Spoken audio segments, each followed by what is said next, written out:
Good morning and welcome to everyone joining us for the midweek race meeting which takes place at Greyville on the Poly track. Today we're racing Wednesday, midweek meeting. The cooler conditions have arrived. We've had rain the last 2 or 3 days, and just looking at the weather report, it is overcast and they are expecting 90% chance of showers. So the Poly does run quicker when the track is wetter. And just looking at the rainfall, the last 24 hours, we've had 10 mils of rain, and in the last 7 days, just over 32 mils, and they're expecting a little bit more rain today, and average at this stage is 18 degrees. So the 18 degrees, the cooler weather, the track usually runs a bit faster, the Poly track.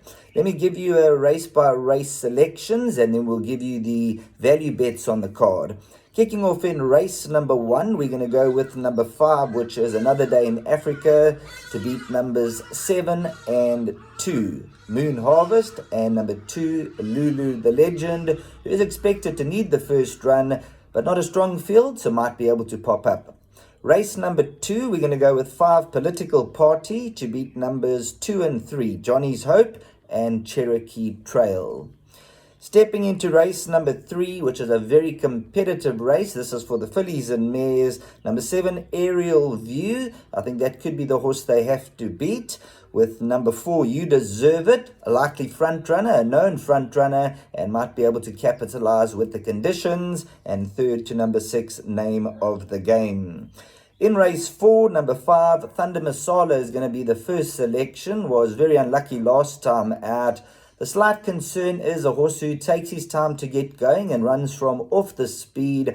And there's a few speedsters in the race, the likes of Lord Minver, Lucretius. And if they decide to get away, they might just steal the advantage and have the edge. But I'm just hoping Thunder Masala can get into a striking position. So we're going to go with number 5, Thunder Masala, as the first selection. And then horses 3, Karari's Cowboy, and also number 4, Lucretius. I think they'll be the horses to throw down the challenge, and throw in Karari's Cowboy into all your exotics. I believe this could be the upset package.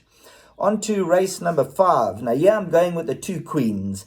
Ethiopian Queen number 2 and number 7, Slalom Queen. Not much going to separate them in my department. However, the value is with number 7, Slalom Queen, who does try the Poly track for the first time. She achieved a very high merit rating earlier on in her career. She's just gone off form lately, but I believe she's going to bounce back with a bang, and at a decent price. I think Slalom Queen's a horse that you can have a little bit of an each-way nibble. However, number 2, Ethiopian Queen, does get the weight off the back, in tremendous form at the moment, loving the course and distance, and that's probably the horse they've got to set their sights on. So numbers 1 and 7, Sweet Symphony, also worth throwing in with number 2, Ethiopian Queen. So those are the 3 selections.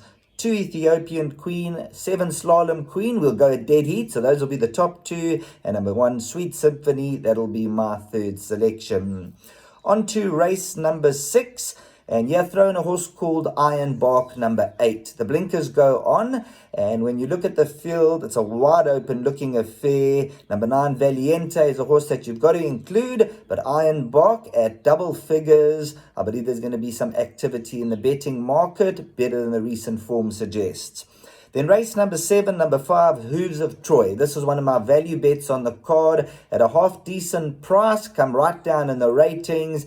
And although it's yet to win on the Poly, and it's been over 1,200 days since last winning, I think this is the race where Hooves of Troy will come to the fore, and that'll be one of the value bets on the card. Then race 8, number 1, Count Marsh will be the first selection. For second, perhaps number 9, Higher Purpose. And then I'm going to throw in a horse called Crested Eagle number 3. And this is at double figures, around about 20, 25 to 1 perhaps. So Crested Eagle, that's a horse that you can keep a close eye on. Come down to the right rating and could certainly cause a bit of a stir. So as far as the value bet goes, race 7, number 5, Hooves of Troy. I believe that is going to be a tough nut to crack on the day. And in the other value selection, let's have a look here. We are going to go with race 8, number 3, Crested Eagle, just as a place and a quartet inclusion.